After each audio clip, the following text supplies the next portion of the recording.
नहीं दोस्तों, आशा करता हूं कि आप सब लोग बेहतर होंगे। भारतीय इतिहास पर आधारित प्रश्नों की इस लेक्चर श्रृंखला में एक बार फिर से आप सभी का बहुत बहुत स्वागत है।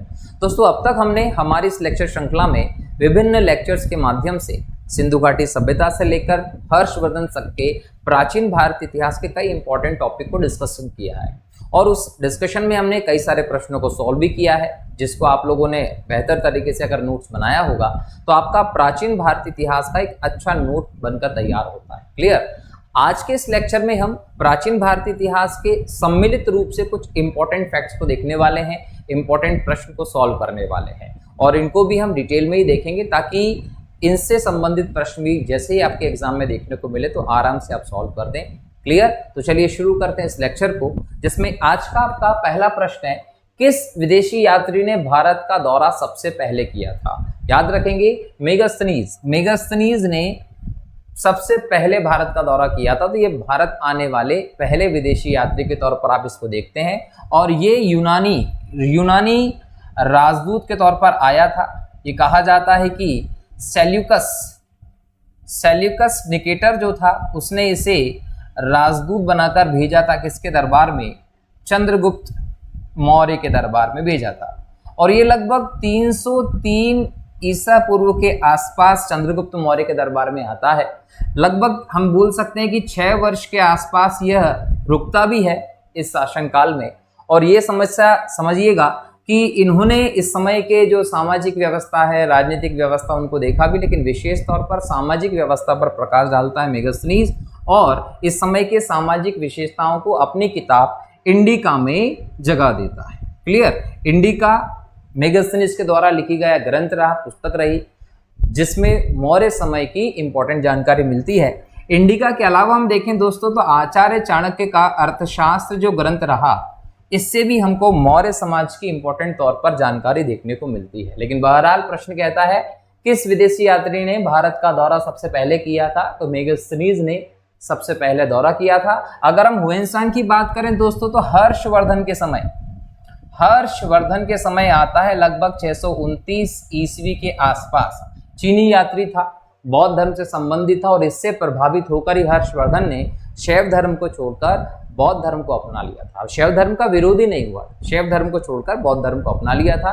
हर्षवर्धन पहले शैव धर्म में आता था और इसने कुंभ का मेला भी चालू करवाया था, लेकिन हुएनसांग के आने के बाद बौद्ध धर्म को ग्रहण किया और हुएनसांग जो है इसने सीयू की, याद रखिएगा, सीयू की जो किताब है ये हुएनसांग की रही, जिससे हम लोगों को इस समय की इंपॉर्टेंट जानकारी मिलती है। अगर मैं इसिंग की बात करूं, इसिंग 7वीं शताब्दी में ही आया था, चीनी राजदूत था और इसने अपने विवरण में नालंदा, विक्रमशिला दोनों की ही बारे में वर्णन किया है। अगर हम फाहियान की बात करें तो चंद्रगुप्त विक्रमादित्य के दरबार में 399 ईस्वी के आसपास हमें देखने को मिलता है। कौन? फाहियान। और लगभग 15 वर्ष के आसपास फाहियान जो है वो भारत में रुकता है, जिसने चंद्रगुप्त विक्रमादित्य के दरबार को लेकर इंपॉर्टेंट जानकारियां बताई थी। और इसका जो ग्रंथ रहा वो फोयू की रहा है। तो सीयू की हुएनसांग का रहा है और फोक्यो की जो रहा है वो फाहियान का ग्रंथ रहा है, याद रखेंगे। तो फाहियान हो, इसिंग हो, हुएनसांग हो, ये तीनों चीनी यात्री थे, जिसमें पहले चीनी यात्री फाहियान को आप देखते हैं। पहले यात्री के तौर पर मेगास्थनीज दिखाई पड़ता है, इंडिका का रचयिता यूनानी राजदूत के तौर पर भारत आया था। ठीक है। अगला प्रश्न है आपका, प्राचीन भारत में निम्न में से कौन सा विद्या अध्ययन का केंद्र नहीं था? दोस्तों, तक्षशिला के बारे में हमने काफी चर्चा की है। तक्षशिला जो आज पाकिस्तान क्षेत्र में पड़ता है, शिक्षा का महत्वपूर्ण केंद्र रहा। आचार्य चाणक्य यहाँ पर फेमस रहा। विक्रमशिला के बारे में हमने बेहतर डिस्कशन किया है पाल वंश के शासकों के समय। और नालंदा विश्वविद्यालय के बारे में भी हमने काफी बार डिस्कशन किया है कि किस प्रकार से कुमारगुप्त के द्वारा इसकी स्थापना करवाई गई और क्या बौद्ध धर्म का केंद्र रहा बिहार में। कौशाम्बी जो रहा ये विद्या अध्ययन के केंद्र के तौर पर फेमस नहीं थे। देखो, कौशाम्बी उस समय जो 6-7 बड़े महानगर होते थे प्रसिद्ध, उन नगरों में फेमस जरूर था, लेकिन कौशाम्बी विद्या अध्ययन के केंद्र के तौर पर नहीं था। हम बौद्ध धर्म से इसकी कहीं ना कहीं प्रसिद्धि की बात कर सकते हैं, ये एक अलग बात थी। एक इंपॉर्टेंट नगर के तौर पर स्थापित था, ये भी हम बोल सकते हैं, परंतु विद्या अध्ययन का केंद्र नहीं था ये। अगर हम यहाँ देखें तो महात्मा बुद्ध को जब संबोधि की प्राप्ति हुई संबोधि की प्राप्ति कितने वर्ष की उम्र में होती है? 35 वर्ष की उम्र में होती है, पीपल के वृक्ष के नीचे। और पीपल के वृक्ष को हमने क्या बोला? बोधि वृक्ष कहा था। और इस पूरी व्यवस्था को आप संबोधि कहते हैं, ज्ञान की प्राप्ति किसको हुई? महात्मा बुद्ध को। तो महात्मा बुद्ध को जब ज्ञान की प्राप्ति हुई, उसके 6वें वर्ष में एवं 9वें वर्ष में हम देखें तो 9वें वर्ष में और 6 वर्ष में महात्मा बुद्ध कौशाम्बी आए थे। याद रखेंगे, कौशाम्बी एक इंपॉर्टेंट केंद्र था, अगर देखें नगर था। और 6वीं शताब्दी में, 9वीं शताब्दी में यहां पर आपको महात्मा बुद्ध का राउंड भी देखने को मिलता है। लेकिन कौन से 6वें 9वें वर्ष में?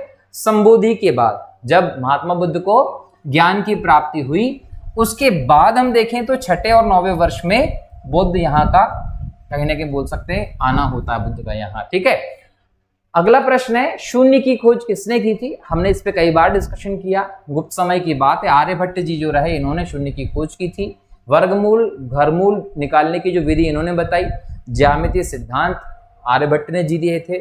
सबसे पहले आर्यभट्टियम के माध्यम से आर्यभट्ट ने ही बताया था कि पृथ्वी गोल है, अपने एक्सिस पर घूम रही है, और ये सारी जानकारी। तो हमारा जो इतिहास है दोस्तों, वो बहुत ही बोल सकते हैं कि संपन्न रहा है, जिसमें आर्यभट्ट जैसे विद्वान रहे, साथ ही हम भास्कराचार्य की बात करें, वराहमिहिर जैसे हमारे यहाँ पर खगोल शास्त्री भी रहे, जिन्होंने अंतरिक्ष के कई सिद्धांतों को प्रकाश में लाया था।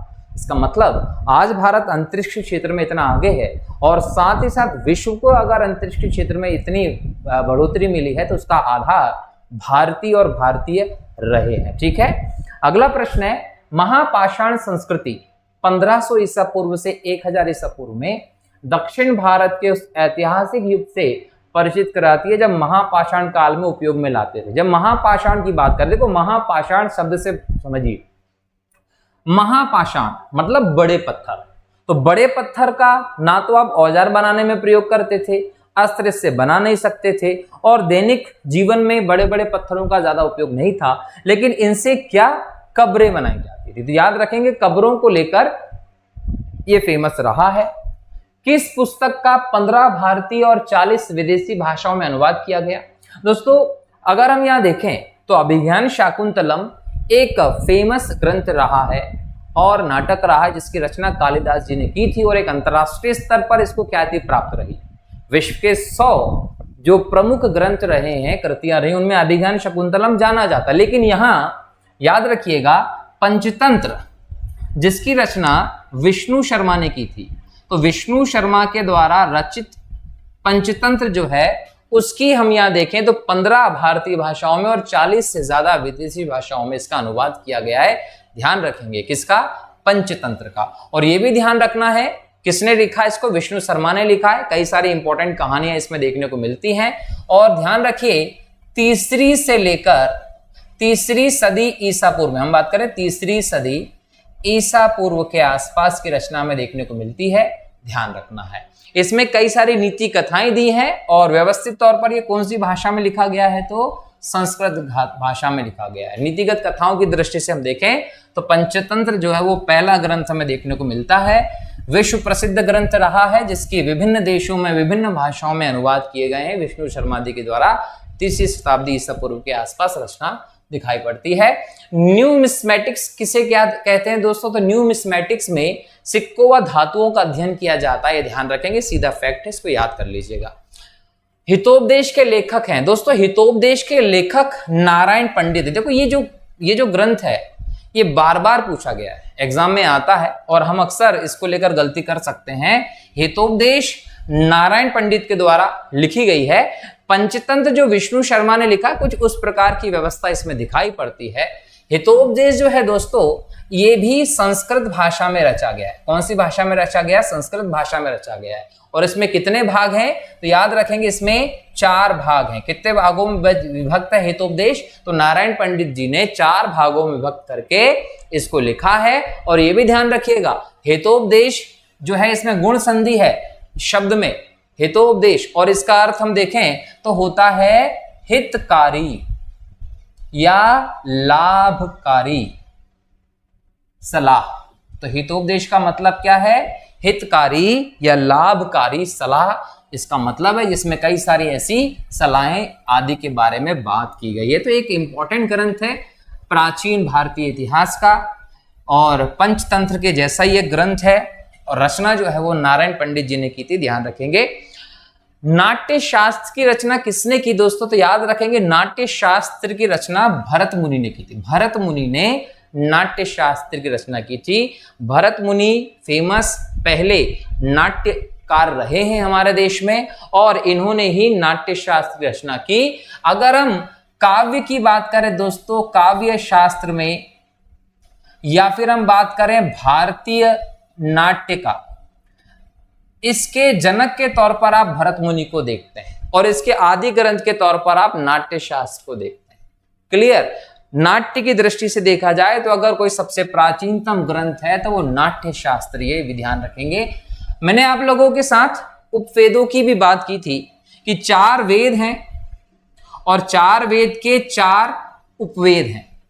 अब ये उपवेद जब हमने देखे थे तो इसमें हम लोगों ने एक आयुर्वेद की बात की थी, इसमें हम लोगों ने एक धनुर्वेद की बात की थी, हमने इसमें एक गंधर्व वेद की बात की थी और इसमें हमने एक शिल्प वेद की बात की थी। शिल्प वेद का संबंध हमने अथर्ववेद से देखा था, गंधर्व वेद का संदर्भ हमने देखा था किससे? साम से, और धनुर्वेद का संबंध हमने देखा था यजुर्वेद से, और आयुर्वेद का संबंध हमने देखा था ऋग्वेद से।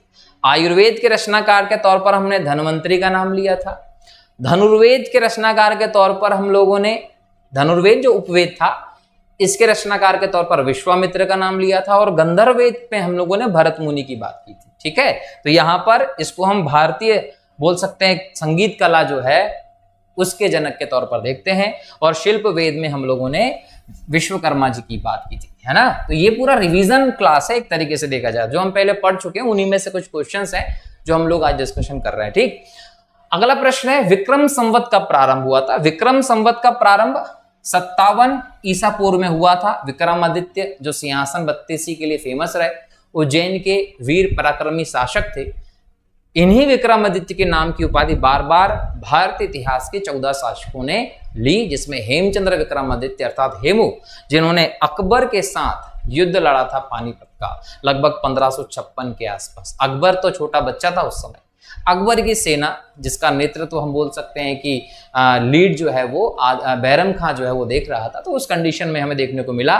तो जो पानीपत का सेकंड युद्ध रहा, उस युद्ध में हमें हेमचंद्र विक्रमादित्य जो थे वो अंतिम विक्रमादित्य की उपाधि धारण करने वाला शासक के तौर पर देखते हैं। 14 शासकों ने उपाधि धारण की थी। विक्रम संवत 57 ईसा पूर्व का है, ये ध्यान रखेंगे। ठीक, इसके अलावा भी संवत मैंने बात की आप लोगों से, जैसे हम लोगों ने 78 AD में शक संवत की बात की थी, जो कुषाण कनिष्क के द्वारा शुरू किया था। इसके अलावा हम लोगों ने 319 320 AD में बात की थी, गुप्त संवत चंद्रगुप्त प्रथम ने शुरू किया था। क्लियर? तो ये इंपॉर्टेंट संवत के बारे में अभी तक हम देख चुके हैं, जो आप लोगों को याद होना चाहिए। एग्जाम में यहां से सीधे सीधे प्रश्न आ सकता है। ठीक है, चलिए आगे बढ़े। अगला प्रश्न है अंकोर वाट कहां है? दोस्तों अंकोर वाट अपने फेमस विश्व के सबसे बड़े मंदिर के लिए है। विश्व का सबसे बड़ा मंदिर जिसकी स्थापना की हम बात करें दोस्तों, कंबोडिया में की गई थी। कहां पर की गई? कंबोडिया में की गई। और ये मंदिर दोस्तों विश्व का सबसे बड़ा मंदिर है, जो लगभग 162.6 हेक्टेयर में फैला हुआ। सोचिए, और कहां है ये? कंबोडिया में है ना। और इस प्रारंभ में हम देखें तो ये इसे विष्णु भगवान के मंदिर के तौर पर स्थापित किया गया था। ये विष्णु भगवान का मंदिर के तौर पर स्थापित किया गया था, ये भी ध्यान रखेंगे। 12वीं शताब्दी तक हम देखें, 12वीं शताब्दी तक जब इस क्षेत्र में बौद्ध धर्म का प्रचार प्रसार बढ़ता है तो इसे बौद्ध मंदिर के तौर पर तब्दील कर दिया जाता है, लेकिन ये विष्णु भगवान को समर्पित मंदिर रहा। सबसे बड़े धार्मिक स्मारक के तौर पर अंकोर वाट का मंदिर देखा गया, लगभग 162.6 हेक्टेयर में फैला था। और यहां पर खमेर, याद रखेंगे, खमेर साम्राज्य फेमस था, जो कौंडिय ब्राह्मण के द्वारा स्थापित किया गया था, ऐसी जानकारी हमें देखने को मिलती है। और इसी समय हम बात करें तो यहां हमें राजा सूर्यवर्मन द्वितीय का शासन दिखाई पड़ता है, जिनके समय में अंकोर वाट के इस सबसे बड़े मंदिर का निर्माण हुआ था। कब हुआ था? लगभग 1112 से 1153 ईस्वी के आसपास का निर्माण हमें देखने को मिलता है। अच्छा, यहां ये भी समझिए कि कंबोडिया जो है, कंबोडिया को पहले कम्बुज कहा जाता था, और अंकोर वाट अंकोर वाट में जो अंकोर शब्द आया है इसका मतलब होता है राजधानी। तो खमेर साम्राज्य जो हुआ करता था इसके एक राजधानी नगर के तौर पर अंकोर को देखा गया, जहां पर इस मंदिर का निर्माण करवाया गया था। मिकांग नदी यहां दिखाई पड़ती है उसी के पास में। तो इसे आप अंकोर वाट के मंदिर के तौर पर जानते। कहां पर है? कंबोडिया में है, जिसे पहले कंबुज कहा जाता था। और खमेर साम्राज्य शासन था। सूर्यवर्मन द्वितीय के समय 1112 ईस्वी के आसपास इसका निर्माण कार्य हुआ था, ध्यान रखेंगे। पूरा पाषाण काल में आदि मानव के मनोरंजन के साधन क्या थे दोस्तों? तो आदि मानव को ना तो संगीत में इंटरेस्ट था क्योंकि आता नहीं था, जुआ खेलना वो सीखे नहीं थे, और घुड़सवारी से मतलब नहीं था, पता ही नहीं था। शिकार खेलते थे और शिकार में ही उनका अपना आनंद होता था आदि मानव का। निम्नलिखित में से किसकी चारकोलिक एज कहा जाता है दोस्तों? तो याद रखेंगे ताम्र पाषाण युग को चारकोलिक एज के नाम से आप जानते हैं। स्वप्नवास दत्ता के लेखक कौन है? तो याद रखेंगे स्वप्नवास दत्ता के लेखक भास हैं। और दोस्तों भास जो हैं इन्हें आप याद रखिएगा, भास को आप प्रथम संपूर्ण नाटक का श्रेय देते हैं। तो याद रखिए एग्जाम में पूछे कि प्रथम संपूर्ण नाटक की रचना किसने की, तो भास ने की थी। और भास ही वो थे जिन्होंने राजा उदयन और यहां याद रखेंगे वास दत्ता, इन दोनों पर नाटक लिखा था। और इन्हें आप भास को आप कहते हैं भारत का अग्निमित्र। अब भास को आप भारत का अग्निमित्र क्यों कहते हैं? इन्होंने जितने भी नाटक लिखे ना, उन नाटकों में इन्होंने हर नाटक में अग्नि दृश्य को दर्शाया है। अब अग्नि दृश्य को दर्शाया, जिसका एग्जाम्पल आपको यहां भी देखने को मिलता है कि जो वास दत्ता रही, इसको भी अग्नि में जलने की व्यवस्था की गई। तो इसलिए भास को आप अग्निमित्र कहते हैं भारत का। क्लियर? तो यहां पर आपने भास को देखा जिन्होंने राजा उदयन और वास दत्ता को लेकर स्वप्नवास दत्ता नामक नाटक की रचना की थी। भारत के प्रथम पूर्ण नाटक का श्रेय जो है वो भास को ही जाता है। अगला प्रश्न है, नालंदा विश्वविद्यालय किस लिए विश्व प्रसिद्ध रहा? तो बौद्ध धर्म के दर्शन के लिए नालंदा विश्वविद्यालय विश्व प्रसिद्ध रहा है, जिसकी स्थापना 5वीं शताब्दी ईस्वी में गुप्त सम्राट कुमार गुप्त ने की थी। इसे कई सारे गांव दान में दिए गए। और मैंने पहले भी बताया है कि 10,000 से ज़्यादा छात्र जो थे वो इस विश्वविद्यालय में रहते थे, पढ़ते थे। बौद्ध धर्म का एक इम्पोर्टेंट केंद्र था, जिसमें बाद में जाकर कुतुबुद्दीन ऐबक और बख्तियार खिलजी ने आग लगा दी थी, जिसके कारण यहाँ पर मौजूद समस्त भारतीय साहित्यिक जो ग्रंथ थे वो सब जलकर नष्ट हो गए थे। ठीक है, अगला प्रश्न है, उस स्रोत का नाम बतलाएं जो प्राचीन भारत के व्यापारिक मार्गों पर मौन है। तो मिलिंद पन्हो। मिलिंद पन्हो का अर्थ है मिलिंद के प्रश्न। मिलिंद के प्रश्न। भारत में यवन शासक जिनको हम इंडो ग्रीक कहते हैं, इन्होंने आक्रमण किया था डिमिट्रियास प्रथम के नेतृत्व में सफल लगभग 183 बीसी के आसपास। और इसका जो एक महत्वपूर्ण शासक हुआ वो मिनांडर हुआ, जिन्होंने इनके साम्राज्य जो रहा उसको बेहतर तरीके से स्थापित करवाया। मिनांडर बाद में नागसेन जो बौद्ध भिक्षु थे इनके संपर्क में आया।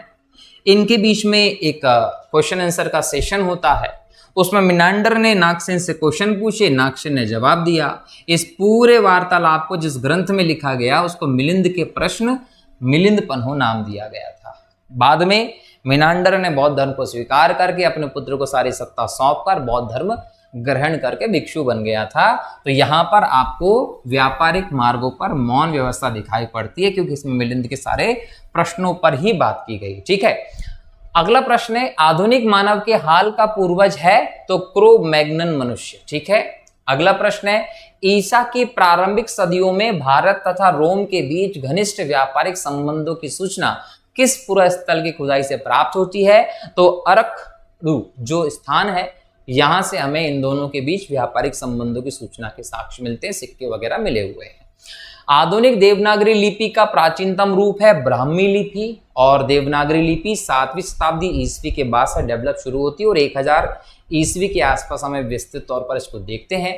देवों की नगरी काशी में इसका प्रयोग दिखाई पड़ता है, इसलिए इसका नाम देवनागरी भी हमें देखते हैं, जिसमें आज की कई सारी भाषाएं लेखबद्ध की जाती है। ठीक है, लिपि होता क्या है?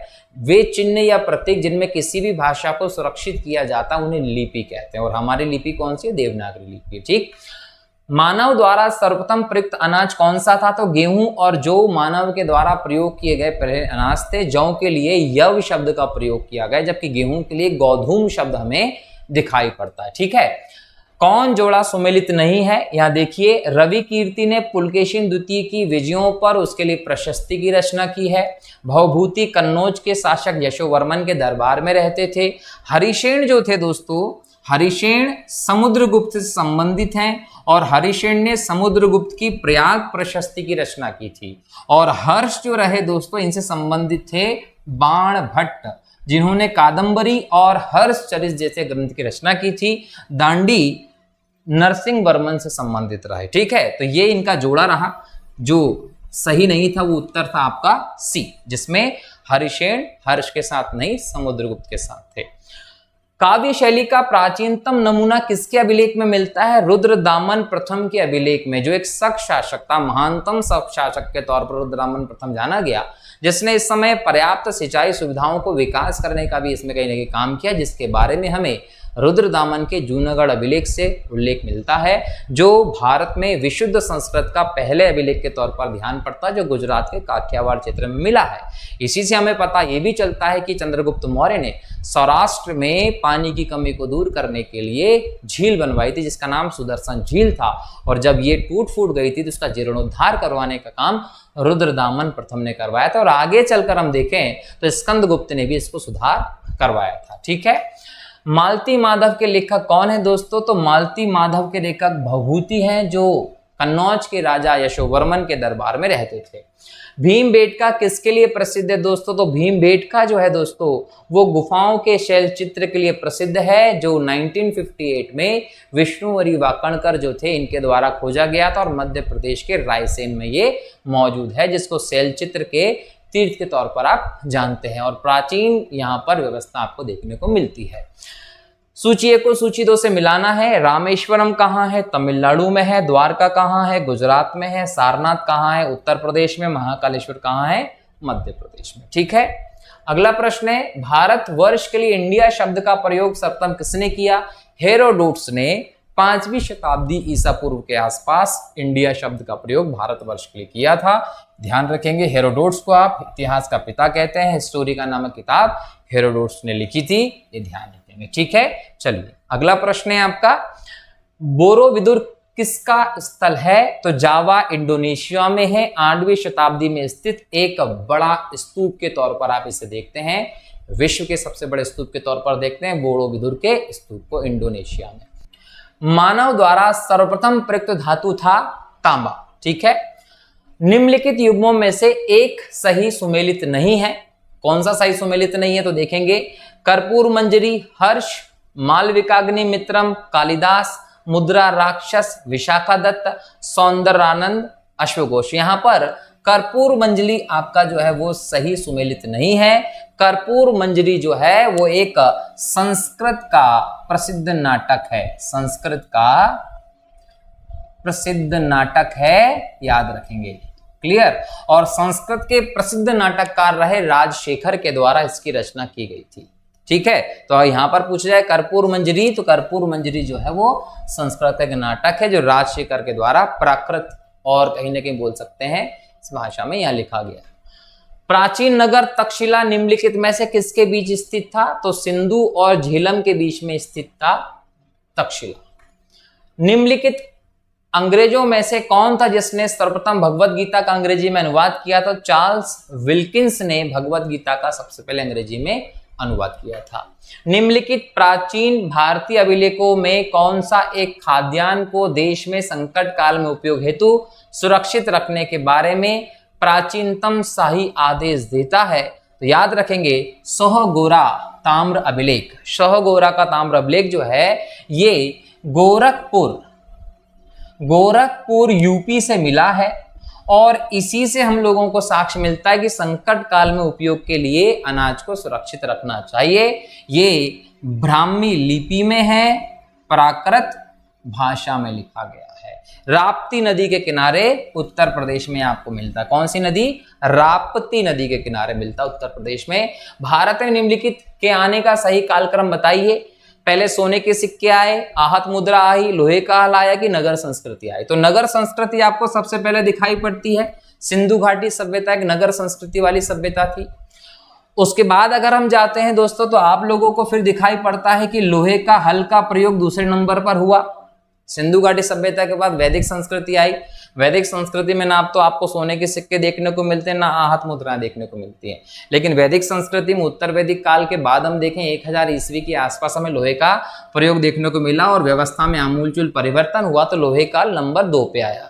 उसके बाद हम जाएं तो कहीं ना कहीं हम लोगों को सोने के सिक्के दिखाई पड़ते हैं तीसरे नंबर पर। चौथे नंबर पर हमको आहत मुद्राएं दिखाई पड़ती हैं। तो इस प्रकार से आप बोल सकते हैं कि यह व्यवस्था आपके देश में मौजूद थी। ठीक, चलिए अगला है आपका, प्राचीन भारत में निम्नलिखित में से कौन सी एक लिपि दाईं ओर से बाईं ओर लिखी जाती थी? खरोष्ठी लिपि दाईं से बाईं लिखी जाती थी और अशोक के, याद रखेंगे ये जो लिपि है ये अशोक के अभिलेखों में हमें देखने को मिलती है।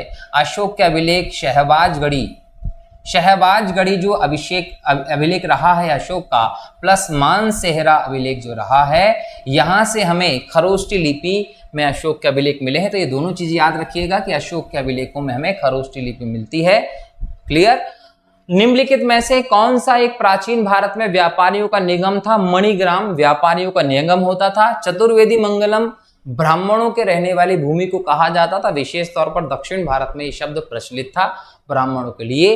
अष्ट दिग्गज की हम बात करें दोस्तों तो अष्ट दिग्गज जो है वो कृष्णदेवराय के दरबार में हमें देखने को मिलते हैं।